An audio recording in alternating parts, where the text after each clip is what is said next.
Hi, everyone, and welcome to another episode of Taboo Talk Time. I'm your host, Dr. Eva Brown. I'm really happy to have you here today. If you're listening through iTunes and Google Play, then that's fantastic. Or you might be watching on YouTube, as we did start a YouTube channel recently. And everyone consumes information differently, right? So we wanted to make sure that you guys got this information out in as many different formats as we possibly can, because Taboo Talk Time is all about increasing mental health awareness. It's about breaking through societal norms that are no longer serving us. And it's about increasing our awareness and unhinging the taboos in our society that sort of keep us imprisoned because nobody's really having conversations about them. So here we have Shannon Wasie. Welcome to the show. We're so happy to have you. And yes, she's fantastic, guys. She is a business and women's coach. She's fantastic, and she's going to talk to us about something that's very near and dear to my heart and to any woman that is listening. And if you're a man listening, that's good, because if you are in a relationship with a woman, or if you're married, this will really help you understand her cycle as well. So the topic for today is 3 tips of befriending your menstrual cycle and liberating self-love, right? Because so often we get our period, we get our menstrual cycle, however you call it, or we get our friend, right? But we really kind of tend to think of it as not a friend. We tend to think of it like, oh, here it is again, or oh, I'm ovulating again. My body feels so, has so much water weight, right? We all have these different ways of associating to that, but really, our period is just like our source energy, right? That is like where we create life, and we're sort of shedding some life energy when we go through that process. And a lot of women experience depression, maybe some anxiety when they go into that darker space with themselves. And Shannon Wasie is here to talk about how maybe to uplift and reorganize your relationship with your menstrual cycle. So welcome, Shannon. I'm so happy to have you, dear. Let's get into the topic. What are your thoughts? Oh gosh, I'm so excited. Thank you for having me. And I really love this topic because I personally have found a lot of freedom here, and a lot of healing, and just a lot of, just a lot of trust in myself and my body that I never had. And the more that I learn about it, the more that I want to share it and have other women find those kind of keys to their own healing. Yeah. And actually, I love that you said for men to listen to, because all of us as humans are kind of cyclical in nature, and we don't always know how to honor that or how to even notice it. And obviously, it's kind of a more direct microcosm of that in a woman's body, but this is so good for men too, for sure. Yes, I'm going to have my husband listen. Yes, too. So let's talk about the 3 tips that you recommend for women to start befriending their cycle, as opposed to thinking of it as a death sentence, or, oh, I have to go through this again, right? And it happens for us every month too. So actually befriending it is a good thing, right? Because otherwise we're just caught up in this resistant energy with our menstrual cycle, or even a hateful relationship with our menstrual cycle, which really causes, I think, some deeper resistance that maybe a lot of women aren't even noticing that is happening in the body or the subconscious mind, by just not accepting it and resisting it and pushing it to the side. Oh yeah, for sure. I think we're sort of culturally conditioned to have a whole lot of shame around it, for one thing. And just along with that shame of just, even, I don't know, we probably all have experiences from middle school, high school, whatever, where it was like, this is a big deal. I'm really worried that something's going to go wrong, or even, more direct experiences that were really embarrassing, or. Of course, like bleeding through your clothes, or, exactly. I wear black pants every time I have my period, right? It's one of those things that, you have to start thinking about. And that's why, I love the fact that we're having a conversation about this. Yeah. We have so much shame around it. And I think we also have so little understanding in general. We don't kind of have that culture where, our mothers and grandmothers and aunts are passing down information about their bodies and insights and wisdom that they have. Some of us do, but I think on the whole, it's really lacking. And we're kind of like, this whole thing is very mysterious. And I think what happens a lot of the time is we start to feel like, what is wrong with me? Why do I sometimes feel like I can go and take on the world and I can create incredible things and I have all these ideas and I've got all this energy, And then when other the full times I moon's feel out, like, right? yeah, yep, full moon. A lot of times it'll correlate with the moon. Yeah. Some of us, some don't, but yeah, it's mirrored in the moon cycle for sure. But we're like, why do I have this? And then we go and we're like, oh, I have no energy to do that. Must have been a bad idea, or I can't carry through on anything, or something's wrong with me, or I'm annoying, or there's so many shame messages that we carry. Yeah. But what's actually happening is just this cycle of light and dark. So on ovulation, you're full of energy and you're full of light and you're creating and you're ready and you're going, and that's that full moon time. And then as you start to approach your bleed, you're going dark and you're getting like kind of really uncomfortably in touch with what's happening inside of you. And what happens that we don't know is that you're not just hormonal and, angry and crying about everything for no reason, for this random arbitrary punishment from the universe that you have to endure every month. But That's what so actually happens is your body is giving you the opportunity to like sweep out the corners of your life, the dark corners, the attic, the places where things are not in alignment and they're not serving your highest good. They're not serving the good of the world. They're just, stuff is wrong. And so when there's things that are out of alignment in your life in any way, that is what you're going to feel the energy of in that PMS time, that time that everyone's like, oh, stay away from her, throw chocolate from a distance, that kind of thing. Yes. If you're feeling angry, it's because there's something that needs to be corrected, an action that needs to be taken when that active part of your cycle rolls around. If you're feeling weepy and sad, a lot of times that's because there's something to grieve inside of you or in your life, or, there's just, it's so intricate and it's so perfect. And we're designed to have this monthly reckoning with the truth that like we can't hide from. But if we don't know that that's what's happening, we're just like, what the heck is wrong with me? And I hate this time. And I just can't wait until I feel good again and I can go back out and do stuff.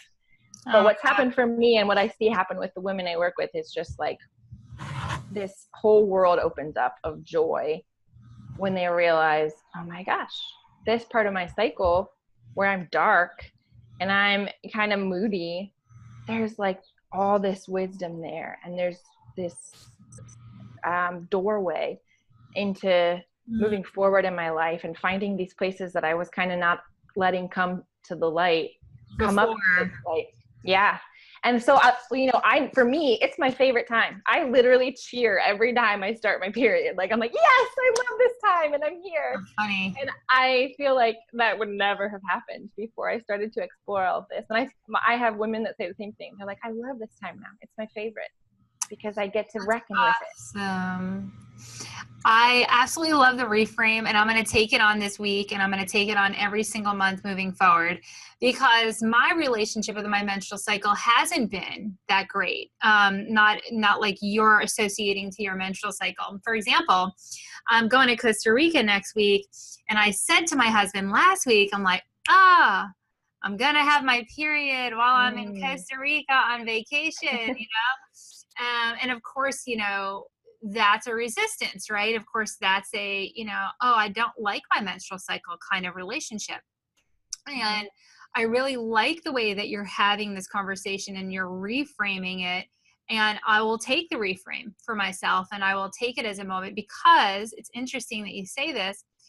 This past week, I've noticed, because I've been, launching the course, the couples master communication course, and I've been really trying to get that up off the ground, and I've been in that energy, that creative visionary energy, and then I felt that ovulation period happen, and then I'm like, oh, okay, I have to think about these things and start to address some of these anxieties or fears or things that are coming up and bubbling up, which, when you're not in that the dark part of your moon cycle, you don't really have come up as much. Right. Does that make sense? And so it's interesting because it's almost like a lesson for me. And I think that's what you're speaking to. It's a lesson for me to just pay attention to, what haven't I connected with? How can I connect to this message more that my body's trying to give to me? Especially if like it's an old trigger or an old wound that might be coming up during that period. Why is that coming up for me? Am I not stepping into my full power of my own voice, right? Am I getting enmeshed in other people's boundaries, or am I getting enmeshed rather in other people's energy and not holding my own energy, right? Right. And the more that you up level in your business and the more that you move into a different place in your relationship with your partner or even yourself, it's so cool because every single time now in reflection, looking back, Shannon, based off what you're saying, in reflection, looking back, it's so interesting because every time you do, you make a small up level and then you do it again and then you do it again. And maybe, a year from now, 2 years from now, it might look like something completely different. And also it's kind of interesting too, maybe you might have some thoughts about this for the listeners, that there are times when I personally have a menstrual cycle and I don't go into that depression state, or I just don't feel it as much. Mm-hmm. Isn't that interesting? Right? Yeah. I think, so sometimes even the pain of PMS and the cramping and all of that you'll start to notice will be more intense some months than other months. And both the emotional kind of pain and the physical pain of it, I find are pretty accurately correlated with, I don't want to overuse the word alignment, but just with my alignment with my life and what's going on and what I know to be true and what I'm acting on. And so when there are times where I'm like, oh, I know this thing needs to be worked on, or I know I need to speak something out in truth that, I'm not saying, I'm not acting on, oh my gosh, those cycles will be so much darker and so much more painful and so much more emotional. And then when I've kind of gotten in a good rhythm and I've been keeping tabs on my truth and living out my truth, I find that my cycle is a lot less intense, and those darker times sort of become a time when I can listen for the world instead of just listening for myself. And I love that you are noticing that you're going to be, on your period for your time in Costa Rica, because so sometimes we'll start to find that we actually function better if we can sort of have some introversion during that time and, have some space to be a little dark, but that doesn't always work. And, we don't all have lives that can work that way. And what I love is that in ancient tribes, they would have moon tents, and women would all go together and bleed together because they would be all on the same cycle by the moon, and they had no artificial lights and artificial rhythms like we do to change their cycles up. So they would all literally go bleed together. And the whole tribe would respect this time for them because they needed the wisdom that those women would figure out in that time to figure out and make decisions as a tribe. So they so valued that dark time.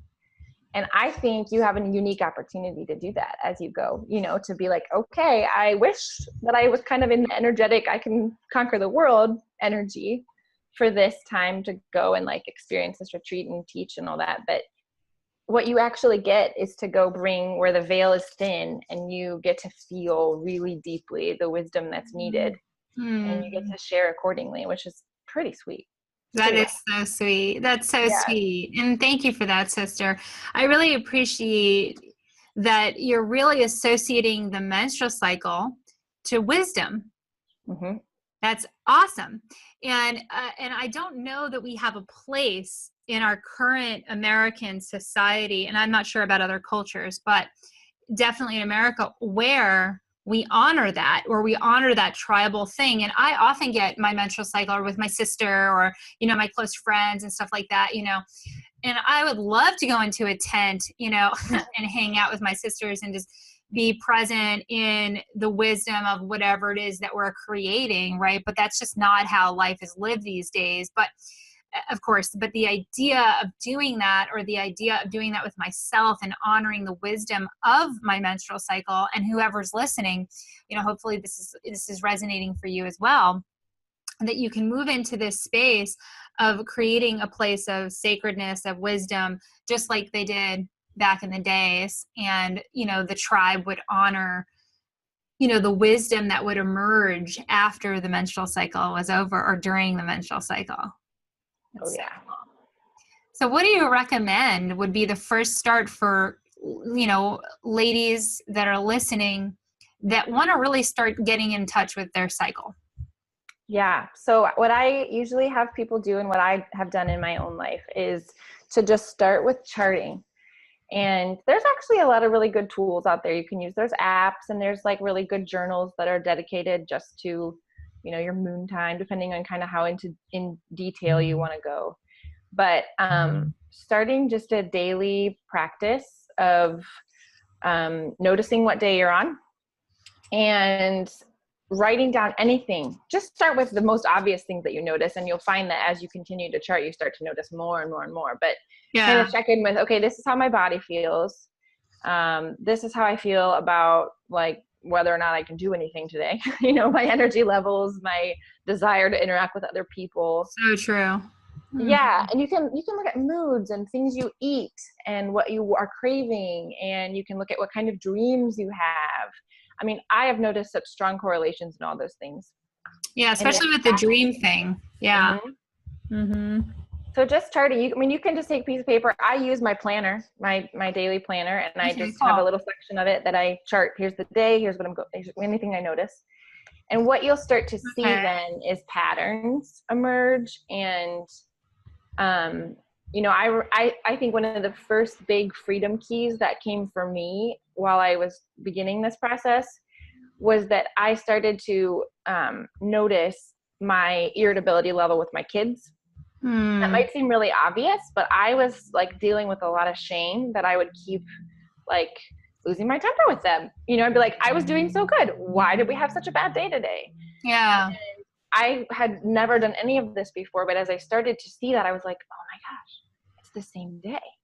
And it was like narrowed down to this day that, this day or two in my cycle that I'd be like, I don't want any kids to be around me, and that's hilarious. It just gave me so much more grace for myself and grace for them, and helped me to realize it wasn't about like I was doing something wrong or they were doing something wrong. It was just like, whoa, mom needs to set up some situations in my life, some support to be okay with where I'm at today. Like maybe it means we plan to go out that day and play at a playground or something that like gets all the focus and energy off of me. And as I started to do that, it was just like a big difference. That's awesome. That's so cool. It's interesting. As you're talking, I'm actually writing down, okay, menstrual cycle patterns. So if you're listening and you're a woman, write it down in your calendar and just put menstrual cycle pattern, and it sounds like she recommends putting in what is the day, right, Shannon? Yep. What's coming up for you? And maybe we can add like another question. I don't know if this makes sense for you, but like how can you have more grace with yourself that day too? That might be a really good one. Yeah. Like a good practice or something. Yeah. And it's helpful to note that day one is usually considered the first day of your period. Some people already know that, but I is that right? I didn't know that. Yeah. And you can do it however you want, but as you start to chart, you might find yourself interested in finding out what other people are writing about and doing with this. And then you'll be able to correlate their days, because most people start with day one is the first day of your bleed.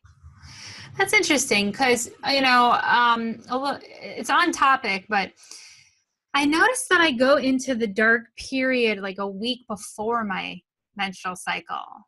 What's that about, Shannon? Maybe you can say a little bit about that from your experience. Yeah, I mean, I think it's preparation, and I think it is about, hormonally, that is what it is. Your body is like, okay, we ovulated and nothing happened, and so now we need to prepare to shed and prepare for next month's ovulation, and chance at this. So there's some of that, and I think that it's helpful to think of it. So if you think of like a 28-day cycle, which of course not everybody, it's exactly 28 days. Okay. That means you have 2 weeks in the light zone and 2 weeks in the dark zone, if you really want to just be abrupt and divide it up. Okay. So doesn't mean you're going to feel, crappy for 2 whole weeks, but you can start to see that like, okay, after ovulation and that like period, you're going to start to notice a decline as you approach the actual day of your bleed. And then as your bleed starts to be over, you'll start to notice, a buildup into that energy. So it's very much a circle. It's not a switch on, switch off. Like while I'm bleeding, I'm nasty. And then while I'm not, I'm happy and, excited and go get the world. It's very cyclical. And it's each like the point on the circle of circle. life. Yep. Yeah. And that's how I even noticed, like, okay, day 21, day 22, those actual day numbers in there, they are not ovulation or bleed for me. But I noticed that those are the days of the cycle where I will consistently feel like, you're no good, you can't do anything. Like self-hatred will be the loudest on those days. And it's not a direct correlation, with either part. That's so interesting that you say that, because I didn't realize, that it was like a 2 weeks on, 2 weeks off, right? Light and dark, right? It's kind of like the moon, I guess. Mm-hmm. It's interesting how women are so connected to the moon cycles. Yeah. I never realized that. I know I have some colleagues that are doing a lot of work on the moon cycles, and I think it's fascinating to learn about the moon cycles and how they're really so aligned with the feminine energy. Mm-hmm. And really, if you're thinking about it from that space, you can really tap into the source energy of the moon in that space. Yeah. And what's interesting is if you get curious about that and you want to kind of see if you can line your cycle up with the moon, there's reasons why your body cycles when it does in relation to the moon. So there's no like right time to cycle. But if you start to pay a little more attention to that circadian rhythm of like sleeping when it's dark and rising when it's light, and try to like spend some time looking at the full moon when it's full, and I do. I love surprised how fast it'll get your cycle. Like, okay, we're ovulating with the full moon and we're bleeding with the new moon. It's very interesting. That's cool. Yeah, my husband and I, we go to the beach every Saturday night just to hang out under the moon, and hang out with the stars for a while. It's so refreshing. But I noticed that when I do, when I am on my menstrual cycle and I'm at the beach of the moon, it's so interesting. It's like a different relationship with the moon shows up as opposed to when I'm not menstruating.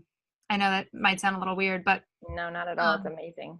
Yeah, it's super cool if you can get really in tune in that way with your body, and I think this is just like another level that I'm going to add into, my own self. And hopefully for those of you guys that are listening, you're also going to start maybe charting your menstrual cycle. And another question I was thinking would be really cool too, Shannon, would be, the other question is, am I in alignment with my truth, right? So if you're having a really bad period, or if you're experiencing a lot of cramps or whatever, ask yourself, am I in alignment with my truth? I really like that you said that, because I can honestly say that when I do have more menstrual pain, or, I might be going through something a little bit on a deeper level, because it's not like that. I think every 3 months, it seems like I go through like a bad one, right? Where you go into this place and you ask yourself, am I in alignment with my truth? How can I have more grace with myself? What's coming up? I think that's a really good practice. Yeah, mm-hmm. For sure. And I think if you take that into that second step of, so you're charting, and then you start to just be mindful, you start to notice, and you start to think about it more. You can kind of make a hobby out of it. Like, oh, I'm going to write that down, that I did this thing today and it stood out to me. So I'm going to write it down and see if it happens again next month. Yeah. And I like the idea of you talking about listening to your PMS, right? Listening from that context. It's so important. Yeah, I think it's, sometimes it sounds a little woo-woo, but there's something very true about the fact that if you will open the question up to your body, like, okay, I'm listening, what do you want to say? Even if it feels a little weird to like have a conversation with this factor of your body that you're, cycling. I have not met a woman yet who doesn't get an answer. Yes. Who doesn't start to feel immediately like, whoa, okay, I'm not, I hear you loud and clear. Yes. And I would agree with that. Even myself, I think that if I could probably always find an answer for that, because we're meaning making human beings anyways, right? Yeah. But it's nice though, because instead of resisting it, instead of moving into that space of, oh, I'm going to Costa Rica next week, damn it, I'm getting my period, right? Yeah. I'm moving into a space instead of how can I have more wisdom, how can I have more grace with myself, and how can I use that as an opportunity for me to up level and grow even more, and then serve my couples and whoever else is there around me more. Yeah. So important, Shannon. Thank you for coming on, dear. Yeah, thank you for having me. It's great. Yeah, I'm so happy. I think this is such an impromptu, awesome podcast idea, right? Yes. Right Just before what's up right like, now. I'm feeling in line with this, she said right before we got on. I'm like, me too, let's do it. And I think it was just the perfect day to do it. So I'm glad that you had some guidance before we even jumped on the call today. Me too. I think it has a lot of keys for women, especially facing the big stuff that's in the news right now with depression and all of that, just really starting to notice those things and find that we're cyclical and make some space for that darkness. I think it can be very healing. Yes. And that's the whole idea, behind this podcast. I talked a little bit about that at the beginning, but it's so important that we all take some time to really honor the dark side or the shadow side of us, and honor the light side of us, whether you're having a menstrual cycle and you're a woman, or you're a man and you're going through different types of cycles, but we all cycle, right? Mm-hmm. So I love this conversation because I think it normalizes the menstrual cycle. I think it actually shines a positive light on the menstrual cycle. And even further than that, I think it's also a way for us to advance the human condition even to a whole nother space of wisdom and understanding that I think women in and of itself really have a very attuned relationship with. And I'm just so happy that we were able to have this podcast and also have Shannon on here today to be able to spread her wisdom about how we can befriend our menstrual cycle. So thank you for all that are listening. Please share with your friends, your family. If you have sisters, please share it with them. And we will see you on the next podcast. Bye, guys.